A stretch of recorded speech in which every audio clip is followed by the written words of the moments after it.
den, vítáme vás ve studiu Basket. Máme tady turnaj středních škol a základních. Mám tady jednoho hráče, minulé sezóně nejlepší střelec Matony NBL. Tady Patrik Sobotka, prosím potlesk. Těší mě. Já mám na něj takovou otázku, já bych chtěl vědět, jestli třeba není pro něj moc snadné v takovýchto turnajích hrát, anebo prostě to bere s nadhledem a hraje jenom pro zábavu. Tak jako já si myslím, že tady, když se rozlídneme, tak jsou tady takový neskušený hráči, že? Jako jak říkal tady už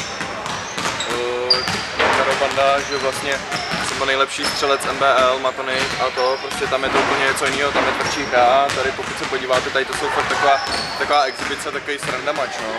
Takže jako pro mě je to docela snadný a uvidíme, jak se to bude vyvíjet, třeba překvapí, jo. Já mám otázku, jaké je to pro vás, když vlastně máte zase nový tým, prostě nejste sehraní, potřebujete přeci jenom pár tréninků a takhle, když se sejdete, tak to přeci musí být hodně těžké. Jako každý hráč, který je na úrovni, tak má vlastně svého psychologa, který ho na tady to připravuje.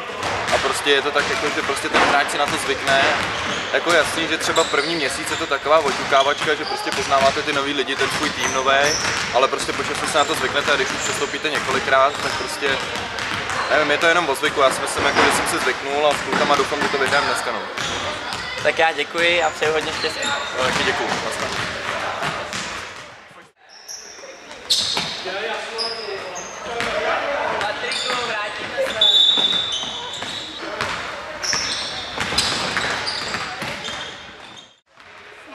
Vítáme vás ve studiu Basketmania.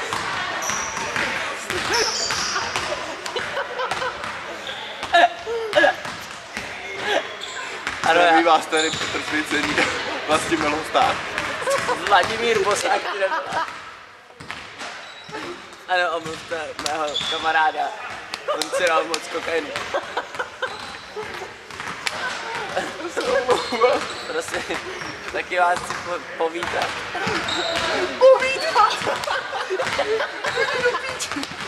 Ano, chci vás uvítat. Vás tady povítáme. Hej, tamhle ten pták.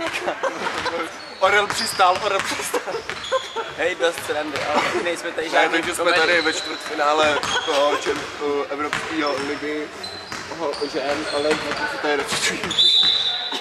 Ale budou hrát ženy, nebo spíš dorostkyně, budou se stěžovat. No, prostě je to takový vyhledávač na rychlý prachy. No, jak se říká v Česku, rychlý prachy. Prostě to úplně za hovno, víte co? Prostě já jsem volal ten krk, ale já jsem trošku toho. Já mám angínu. To je takovej ten stav. Já mám větry. To kecám. My jsme ve studiu Basketmania. Tak to nahodím patku. Právě takový ty rychlý prachy nejsou někdy špatný, ne? Oni si ty holky přivydělají, že? Takhle bokem. Samozřejmě nepřijím, když je to na internet. Ale tak takže teďka začíná zápas, tak si můžete zabrat to zápas a my vás budeme tímto zápasem provázet.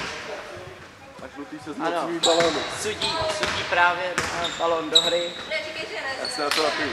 Ano, 15 přebírá, krok, střílí a je to za 2 body. A vykleskají. Davy šílí. Úplně. Mexická vlna prochází celý naplněný. Ano, Sedmička přebírá balon. Dovole si kličku. Ano, srážka. A je to knockout. Serena Williamsová spadla.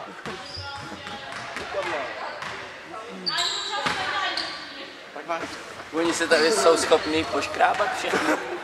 Oni dneska, jak jsou ty gelový nechty. To je sviňárna. Vidíte to, to je prostě komunismus.